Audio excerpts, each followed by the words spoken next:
Nous sommes le 21 janvier 1871. Les Prussiens arrivent au nord de Dijon. 4000 hommes en 3 colonnes qui suivent les routes de Langres, Troyes et Paris. Il faut à tout prix les arrêter, les repousser. Dès les premières heures du jour, des combats éclatent un peu partout. Dans ce bois, près de Hauteville, en fin de matinée, a lieu un affrontement des plus sanglants qui se termine au corps à corps. Un officier garibaldien, le général Bossac-Hocquet, est tué. Il commande la première brigade de l'armée des Vosges. Pour eux, c'est la 3e bataille de la journée. D'abord dans le Val-Suzon, puis à Darrois, et enfin ici, où la moitié d'entre eux sont tués ou blessés. Le 21 janvier 1871, toute la zone où nous nous trouvons, ici même, a été véritablement un champ de carnage.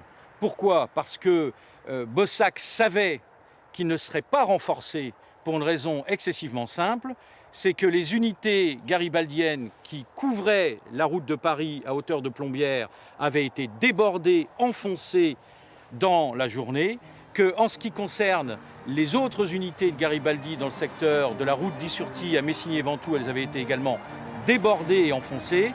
Au pied de l'église de Messigny-les-Ventoux, un soldat en tenue régulière tourne son visage à l'est. À l'origine, ce devait être un garibaldien, car ici, ce sont eux qui canardent les Prussiens. Ils ne sont pas assez nombreux, demandent du renfort, 600 hommes qui arrivent l'après-midi. On se bat jusqu'au soir. Dans les rues, on s'est battu à la lisière du village, mais au cœur du village lui-même, je vous confirme qu'il y a eu des combats. Et on a ramassé des corps après, évidemment, cette bataille. Beaucoup reposent au cimetière de Messigny. Les Prussiens, eux, ont quand même réussi à avancer de 10 km. Ils ont installé leurs QG et leurs blessés tout près d'Hauteville, ici, dans la ferme de Changé. Garibaldi le sait, il ne faut pas que les Prussiens prennent la butte de Fontaine. C'est la porte ouverte sur Dijon.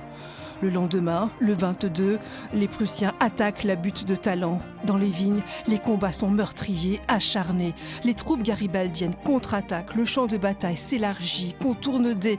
et Garibaldi finit par s'emparer de Hauteville. Le 23 janvier, les troupes prussiennes se sont déplacées et concentrent leur attaque en passant par la route de Langres. Le château de Pouilly est pris pour cible. Ils sont arrivés ici, donc les gardes mobiles et des francs-tireurs de différentes origines étaient autour du château, ont tenté de résister. Ils n'ont pas su résister puisqu'ils étaient en trop faible nombre et très mal équipés. Seuls 9 ont résisté à l'intérieur du château.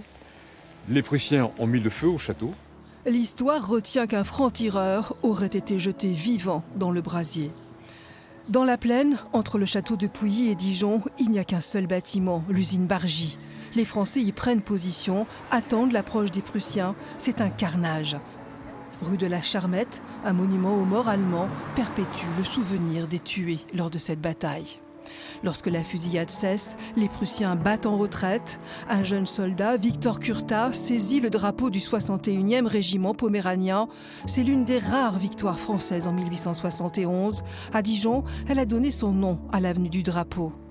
En mémoire de ces combats, un monument érigé en 1876 à Fontaine-les-Dijon est dédié aux gardes mobiles de Saône-et-Loire, de l'Aveyron, de l'Isère, des Alpes-Maritimes et aux soldats de toutes les armes. Avec cette supplique, ne nous oubliez pas.